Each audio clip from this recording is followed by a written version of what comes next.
Welcome, everybody, to WagerTalk Today. I'm Lawrence. Prez and Teddy covers is my co-host.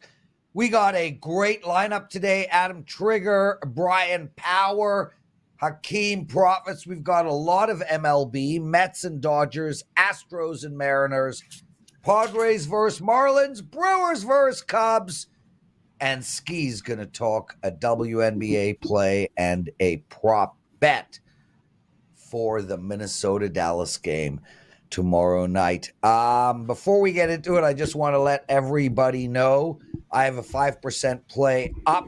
It's available to all of you guys. It's in NHL. Had another winning night last night. My NBA is sick. Teddy covers. What's your big game breakdown? We're going to talk about the Royals and the Twins in big game breakdown. And, of course, we're going to try to do at least some football. Many shows throughout. I'm not going to say every show throughout the summer, but football is king. College football lines have just come up, and you better believe we're going to do that in What Bettors Learn Today. Talk about the early money in college football and the nature of the modern college football betting marketplace. So we got baseball, we got basketball, we got football. Let's roll, Lawrence, and get the show started. Yeah, so everybody, before we bring in Adam Trigger, I logged on today, and Adam and Teddy, Bryan Power were all hanging out on the chat, on the show. And Adam goes, hey, guys, how was the Dead show? And Teddy goes, it was a band with a screen. I want all of you guys to take a moment and understand that Teddy does not feel joy in his life, and I'd like you guys to maybe pray for him. Teddy's the only guy I know that cries while eating ice cream. It's sad, and I'm sorry, but I experience a ton of joy, Teddy, and I'd like to pass some of it over to you, but you'd probably shit on it. So, well, you do more drugs than I did, Lawrence. So when you do more drugs than I do, maybe you're going to have more have that that euphoric experience. I experienced. Stop. The Dead show's at the Sphere. It's a band in front of a screen. Yes, the Sphere is a cool screen, but it's nothing that anyone hasn't seen before. It's a band in front of a screen. Is it not, Lawrence? No, it's a masterpiece of entertainment. Ice cream. What is ice cream? You know, milk and shit in a cone. What is sex? This going into that. Like, what the hell, dude? Adam Trigger, I'm so sorry you have to put up with this miserable curmudgeon. The show was incredible. It's just sad. It is sad that Teddy does not experience the highs of life, because, man, those are the great things, Teddy. Okay, we done? I have my moments in life. Not many of them are at concerts. Adam, let's talk some baseball. Yeah. Mets and Dodgers. How are we betting this game? Well, we've got a little bit of a line move here. It's not plus 110 anymore. And honestly, you know, I had this spot circled for a couple of days. Pretty much when I knew David Peterson was going to potentially pitch in this series, I thought this might be the spot where we get a really nice price on Mets plus 1.5. Woke up to it being a little bit more juiced. I said, oh, maybe it'll come back. And it went in a complete other direction. This was like minus 140, minus 145. Now the plus 1.5 is all the way up to minus 165. So really not playable there. And the money line, down, that plus money is pretty much gone. It looks like Mets are even money just about everywhere now.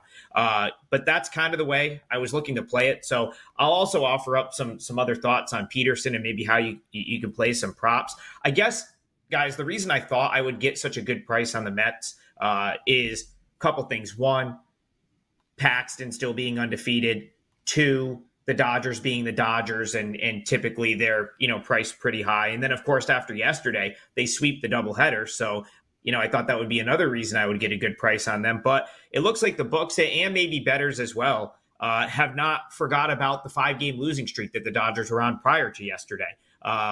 Before they sweep a doubleheader, that really very fortunate to win the first game, and they come out and kind of grind out a winning game too.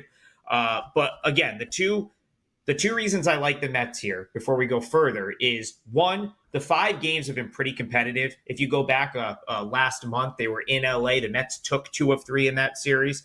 And then, like I said, David Peterson was a guy that I wanted to back. Reason being, he's been in the minors rehabbing pretty much for a month now, since late April. He's coming off hip surgery, and he's looked great. I watched his last 2 starts at Syracuse, and he was fantastic. And really, I don't think the line score does the last start justice because they couldn't make a play behind him. He gave up 7 hits. I watched that game. Maybe 3 or 4 of them were actual hits. The other 3 were plays that any big leaguer probably makes. It was an atrocious defensive performance for Syracuse. He's striking batters out, but most importantly, he said that for the first time in years, he's pain-free. So the hip surgery happened in the offseason. He said that was something that had bothered him for years, and he said he hasn't felt any pain in the hip so far in a month of rehab between the various levels of minor league, AA. He pitched some single A earlier this month, and then the last 2 starts at AAA. And that's important because this is a guy that was a former first-round pick for the Mets back in 2017, and he's had some good stretches. Last year, he was particularly good down the stretch in the second half. It kind of went unnoticed because the Mets were pretty much out of it by then. But he had a great second half for the Mets. So I think he probably throws a good game today, just based on what I've seen from him the past couple of weeks. And of course, because it's the Dodgers, they're going to be overvalued somewhere. So maybe it's in that market. Maybe you take a Peterson strikeouts over, a Dodgers team total under. I haven't seen a lineup for this game yet, but that move suggests that maybe some Dodgers regulars might get the day off today. Typically, this is a lineup that doesn't fare as well against left-handed pitching. And then finally, there's got to be some regression for Paxton. He's 5-0, and he's been great when you look at the surface numbers. 5-0, 3.49 ERA, but under the hood is not as impressive. Just 28 strikeouts and 49 innings pitched. The whip is 1.43, which typically suggests you're going to have an ERA somewhere in the 4s when it's all said and done.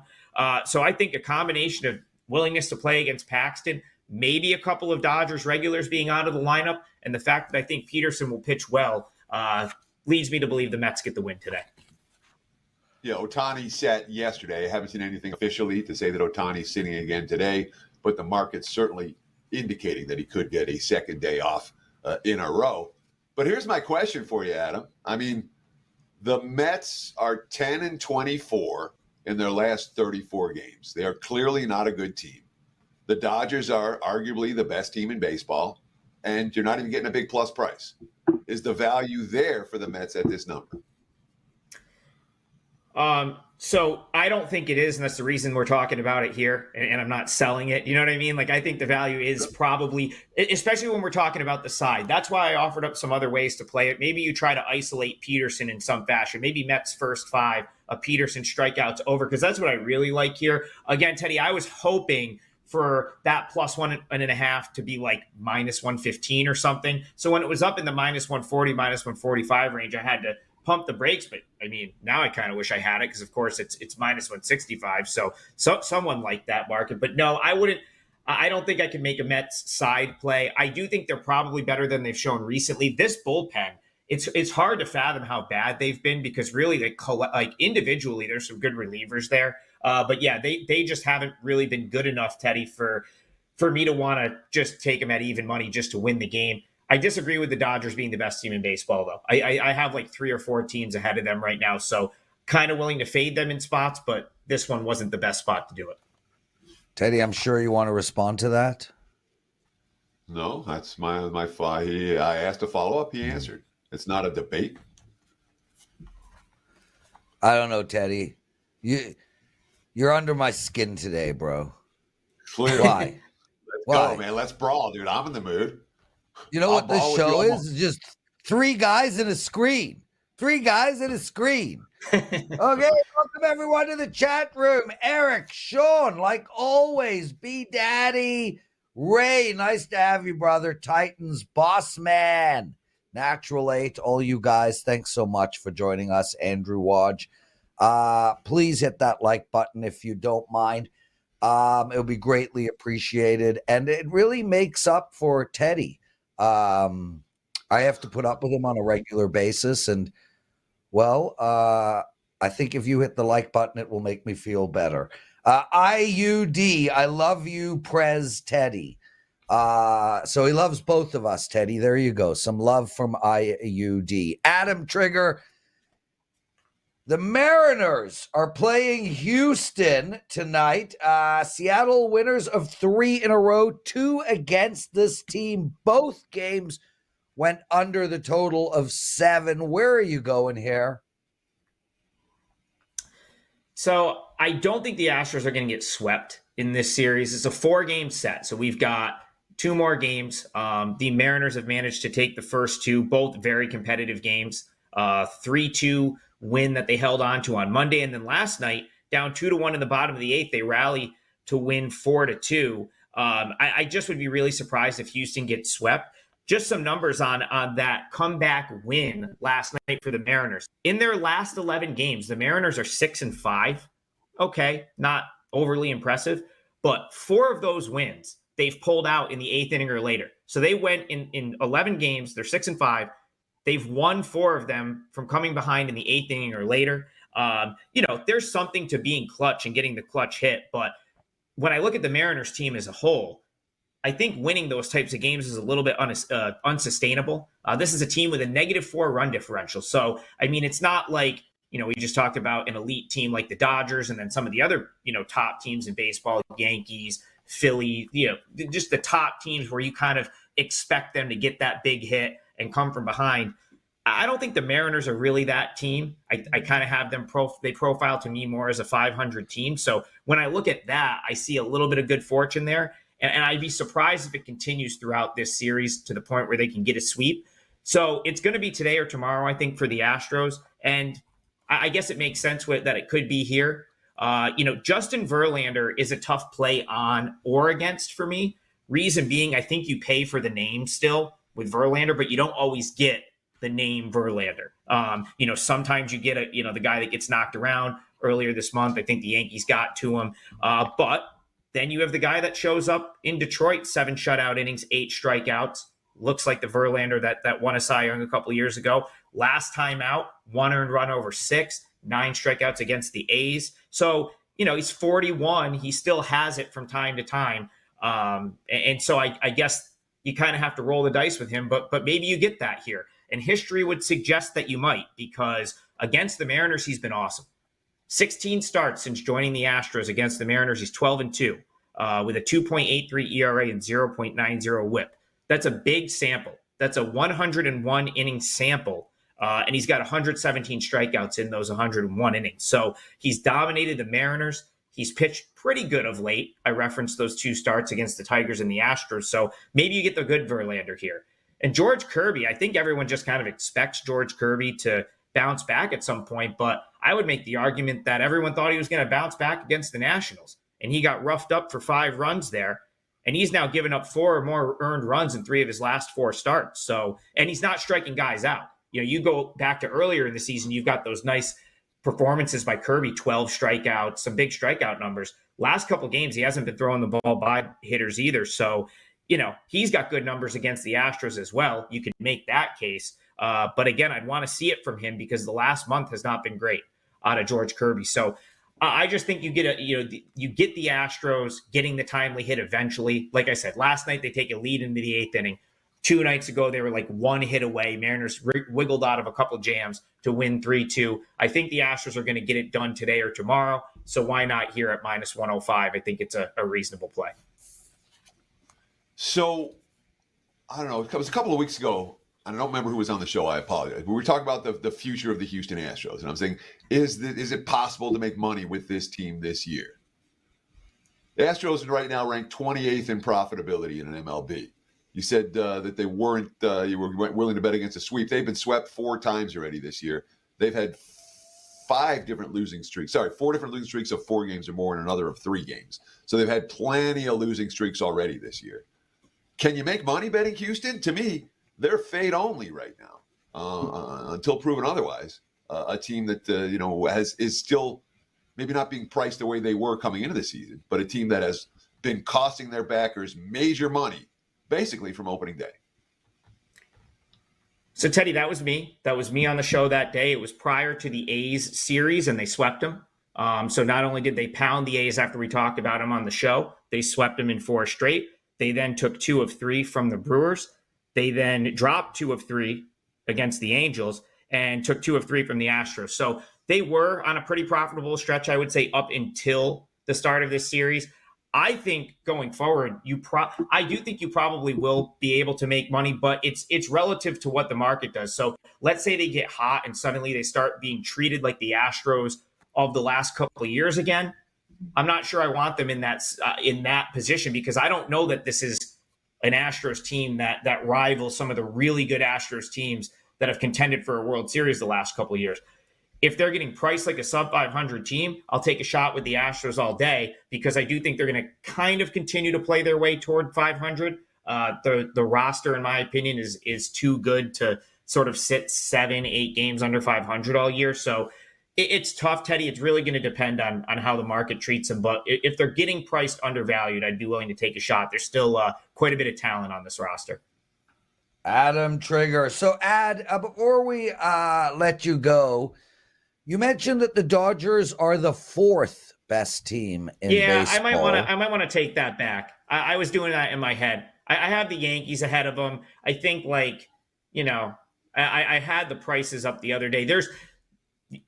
Without a doubt, I have the Yankees ahead of the Dodgers, and I'll die on that hill all day. There's a couple of teams in the mix there, maybe the Phillies, that I might take instead of the Dodgers if I was looking at long term. We'll give them 3rd. And I'm also saying right now, Prez, not what the Dodgers could be in October. I'm saying right now. I get it.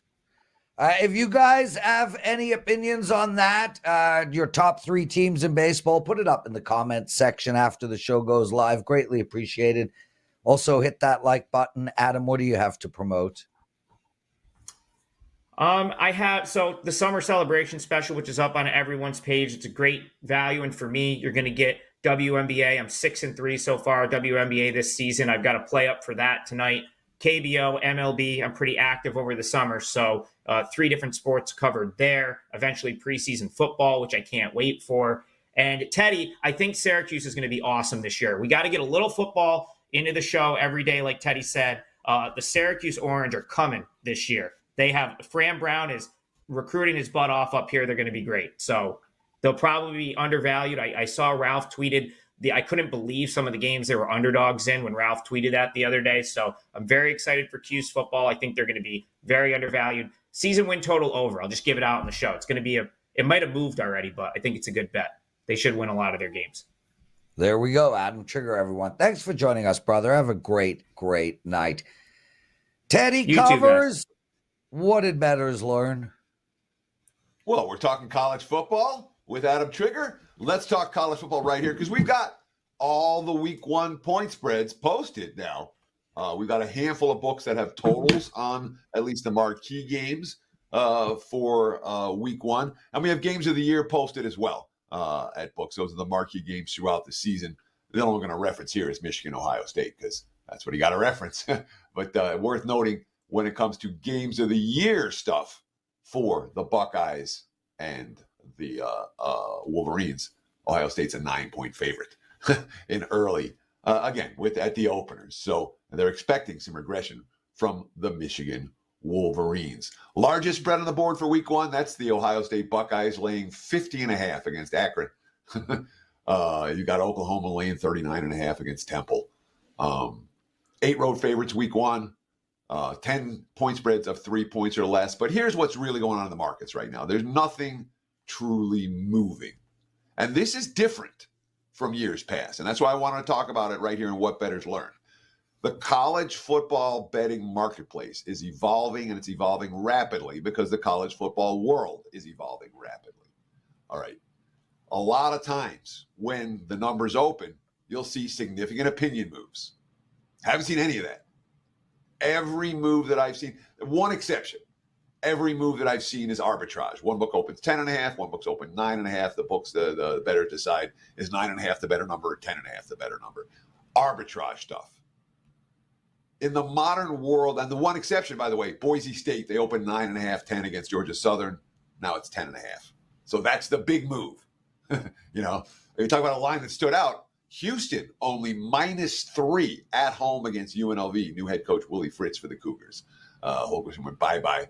That one stood out to me as being a very short number for a Big 12 team playing at home against a Rebel team that hasn't won that many of these games over the years, but made huge strides last year. I'm going to be going to USC LSU here in Vegas on Sunday, Sunday before Labor Day. LSU -6, -6.5. I'll be scouting the Big Ten there.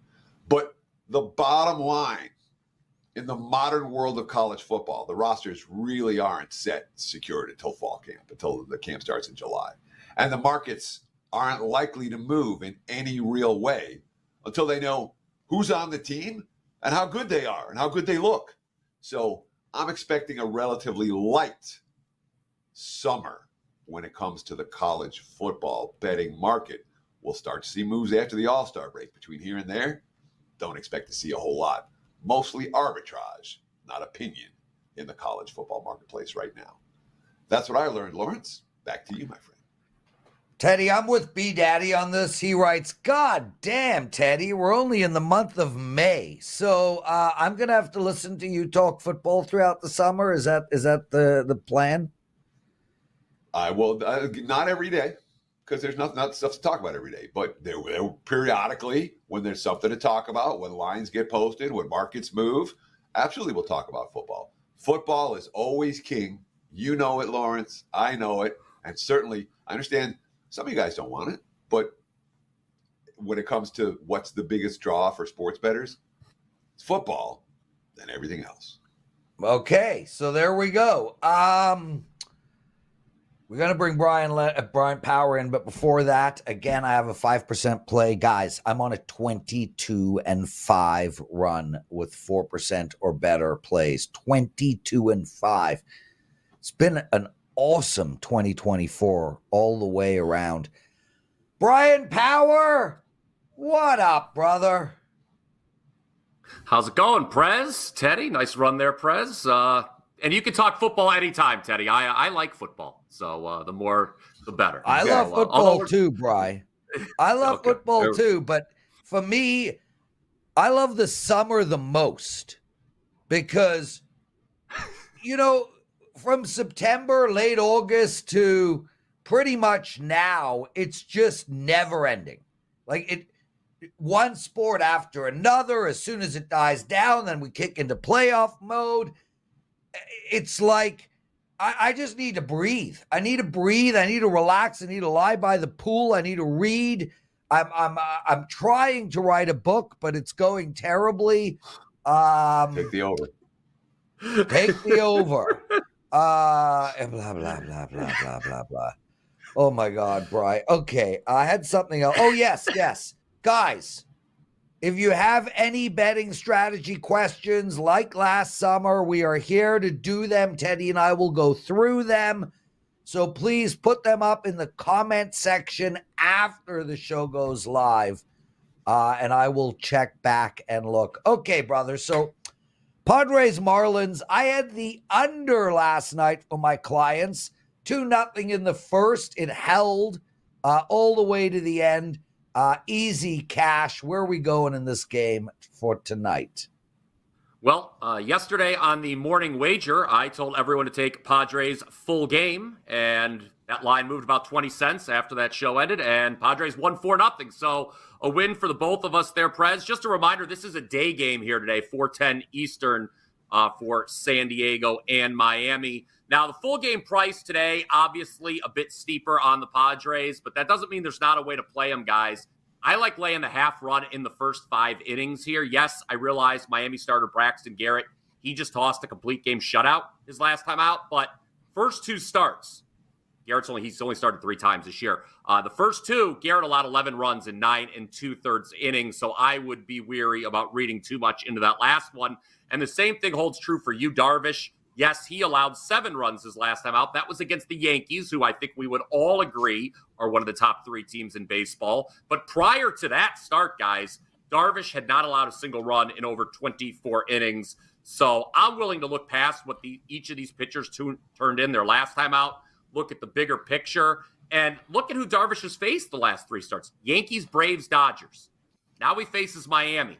I have Miami rated as the second worst team in all of baseball, only ahead of the White Sox. They've scored a grand total of 9 runs their last 6 games. And for the season, it's nothing new. You look at the recent offensive struggles.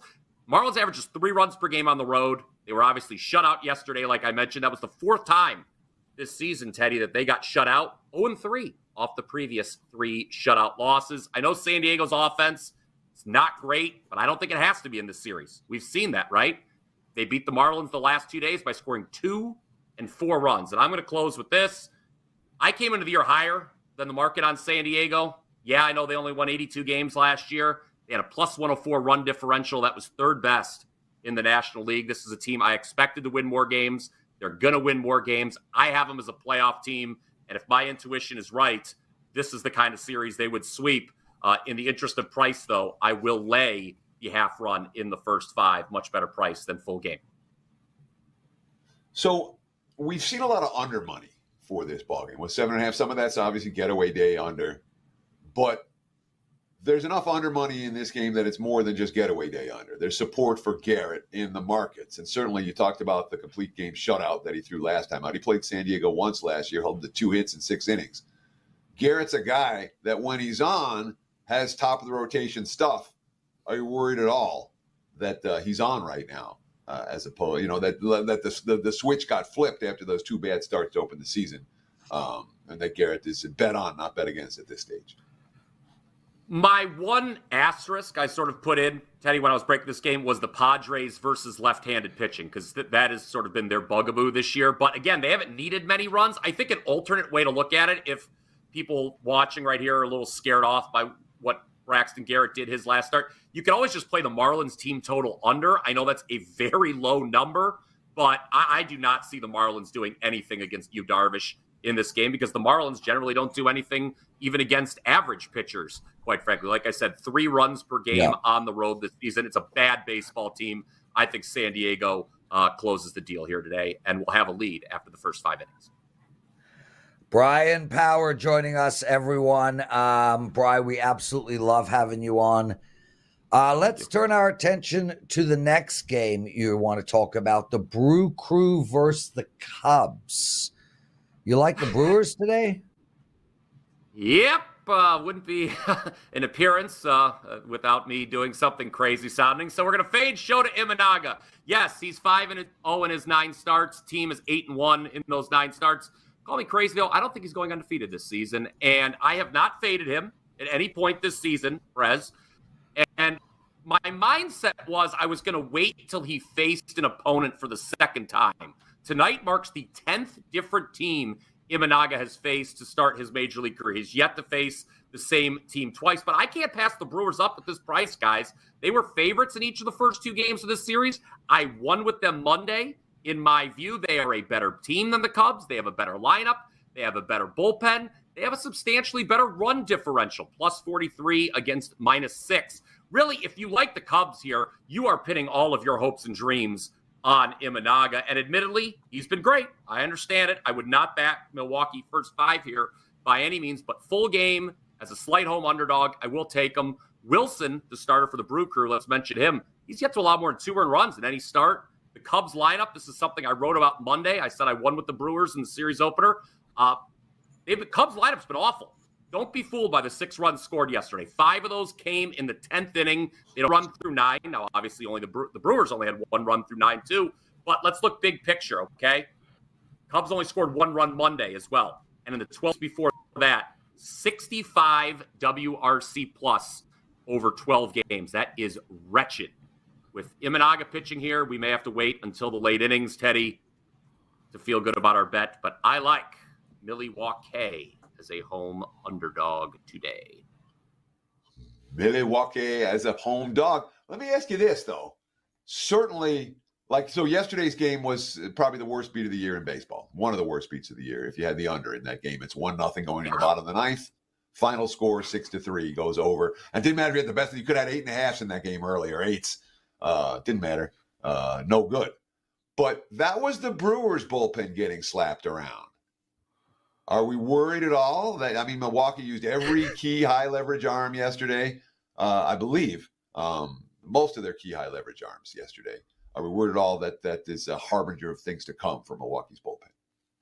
I feel like I'm a jinx with the Brewers because whenever I talk about them, their bullpen is either off a bad day or then has a bad day that afternoon. But it's a great bullpen overall. I think that was something that was overlooked. Coming into the year, Teddy, Milwaukee was a team that I feel that I had one of the least grasps on because I in my preseason reading, there were a wide array of opinions. Some people thought they could still win this division. Some people thought they were going to go under their win total, which was in the high 70s. And here they are. Largely because of that bullpen, they're hanging tough. I just think overall they're a better team. They've got a better lineup too. The starter Wilson, he's done a good job. Yes, a little concerning how the bullpen performed late in that game, but this Cubs lineup, Teddy, they've just stunk now for 2 weeks. I think the Brew Crew can, at the very least, win a low-scoring affair here on Wednesday. Bryan Power, what do you got to promote? All right, I've been talking about it for a couple weeks. NBA's been great. We're 32-16, our last 48 there. Soccer's been great, 16-5-1, our last 22 there. We've now won 4 straight in Major League Baseball, and we will look to make it 6 straight this afternoon. Got a daytime double play. That is 2 plays in the afternoon, just $29 up on my page right there, wt.buzz/BP. And I will be hammering Game 5 of the Western Conference Finals. Very excited that we have a Game 5 in that series. That should be up on my page by the end of the afternoon. So head on over there right now as we look to keep it rolling across the board.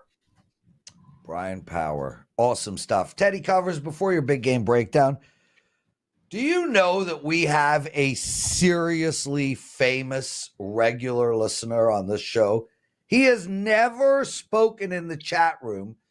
Maybe he doesn't watch the show live, but he watches every single day, and he is one of the most famous dudes you will ever meet in your life. He is so famous that he disguised himself and played an instrument in the New York subway, and it's on TikTok and Insta. Do you know who I'm talking about? No. Joshua Bell. So shout out to Joshua. Lots of love. I hope to see you soon. If you don't know who he is, Google him.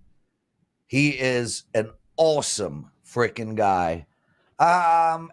So I've probably outed him as a sports bettor. Oh boy. Dan, rewind that segment, please. I'd like to take the entire thing back. Shout out to Joel, Jack, Devin, Joseph, Tommy, Ronald, Victor, Jason, Hussein, Michael. Those are the guys that have purchased my 5% play since this show has started. Lots of love, you guys. Thank you so much. 5% NHL play up tonight. Theodore, what's your big game breakdown? Big game breakdown. Let's talk some AL Central. AL Central is going to be fun this year. It really is. Twins and the Royals tonight. Right now, look at the WagerTalk Live on screen. Minnesota in the -125, -130 range. Total there, 7.5. Now, the Guardians have raced out the division lead, but no one's talking about them as one of the 3 best teams in baseball yet. They're not elite. Twins, Royals right behind them. Tigers still lurking around 500. This is going to be a fun division. Minnesota has won the first 2 in the series, and the Twins, as much as any team in baseball this year, has been a super streaky team.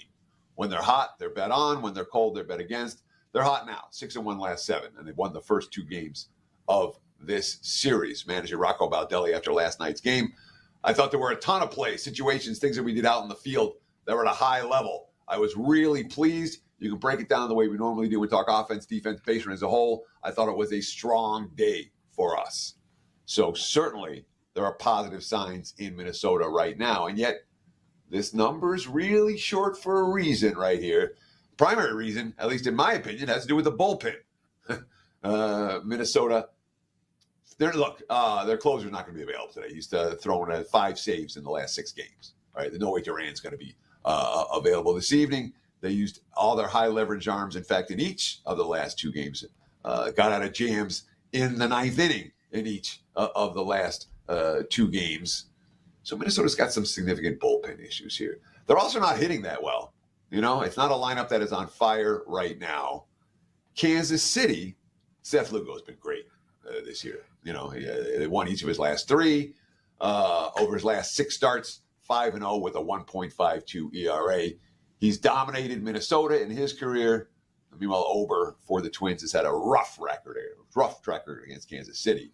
So I'm going to step in front of this Minnesota team that's red hot right now, that's been as streaky as any team in baseball. KC's the play today at the plus price. There's your big game breakdown. Back to you, Mr. Prez.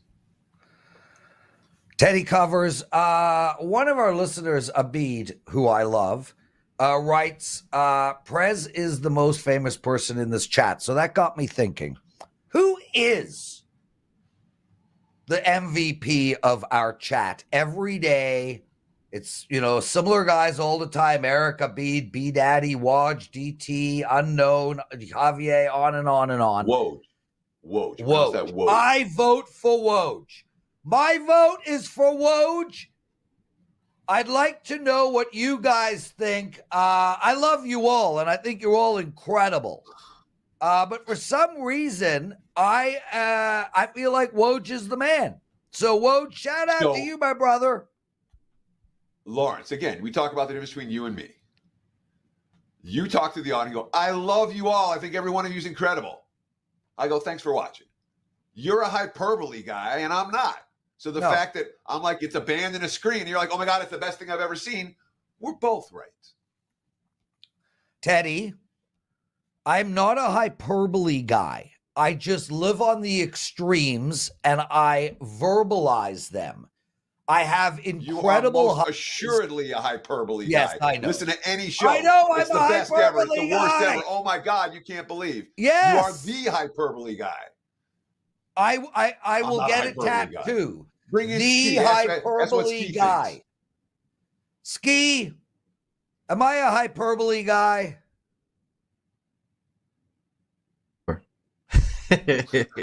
There he is, a man with many words. How are you, my friend? I haven't seen you in a while. You doing good? Yeah, it's been a little bit. I am doing well. I appreciate you guys having me on. NBA playoffs, my time of year, and it's been treating me nicely. So hopefully I can share a little bit of that here on the show today. Well, let's start with WNBA.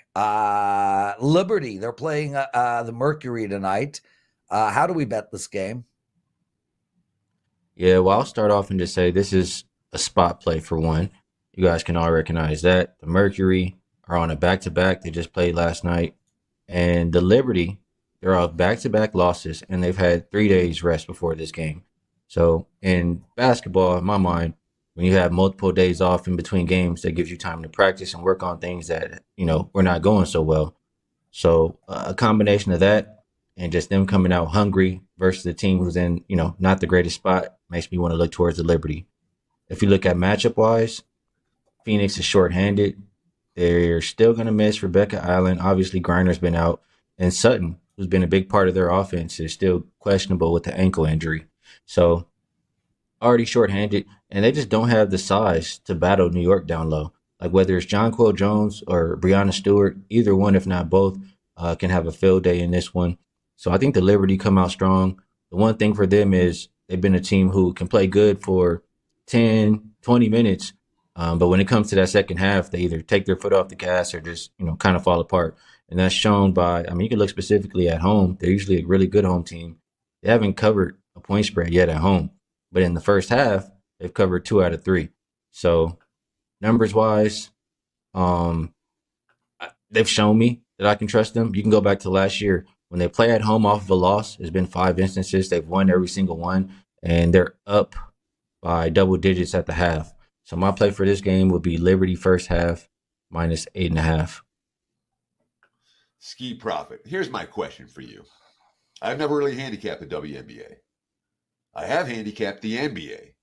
Talk to me about some of the nuances between, what's the difference between NBA handicapping and WA handicapping? Broad strokes, anything stand out to you?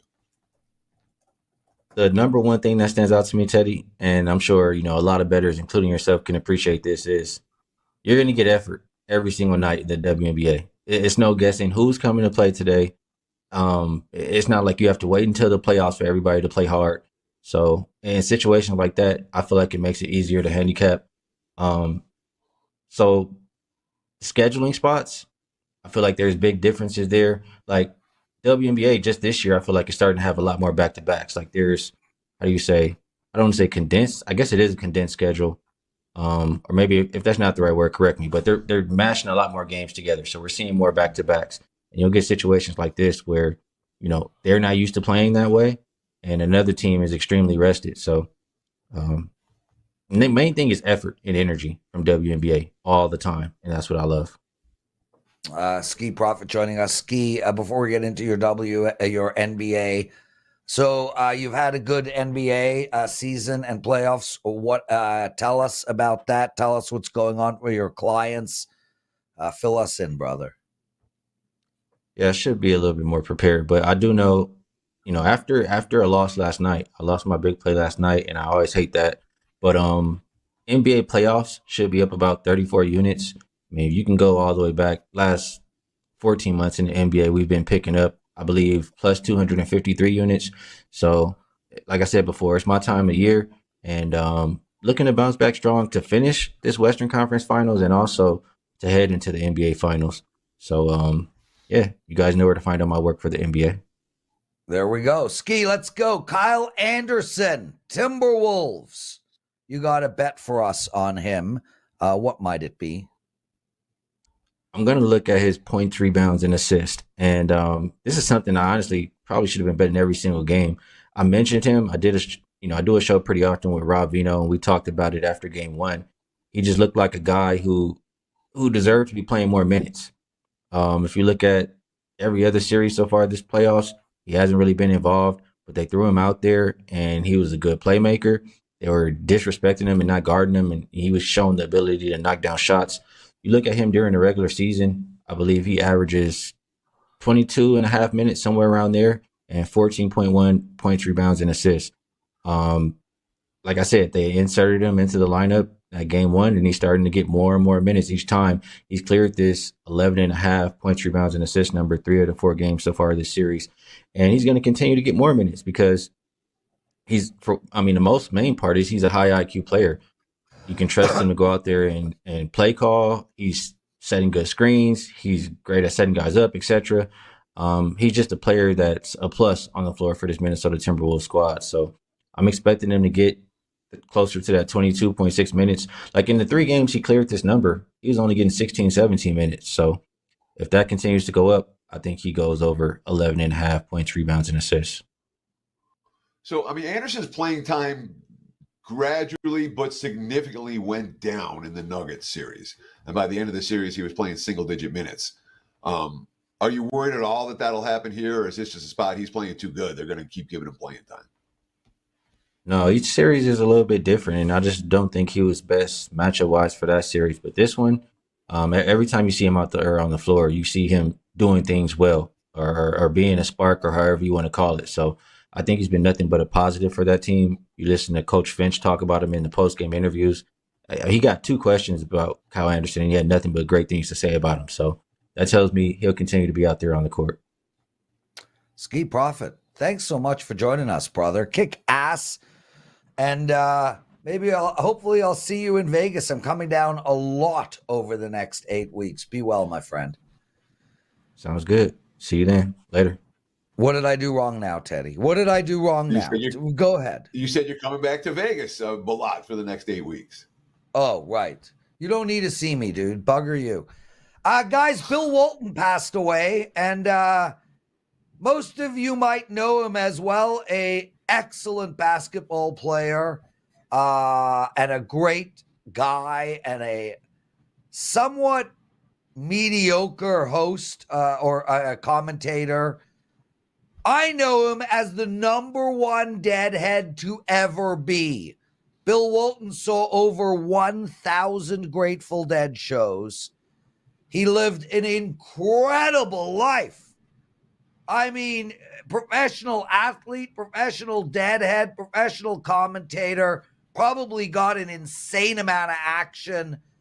Shout out to you, Bill. R.I.P. Lots of love.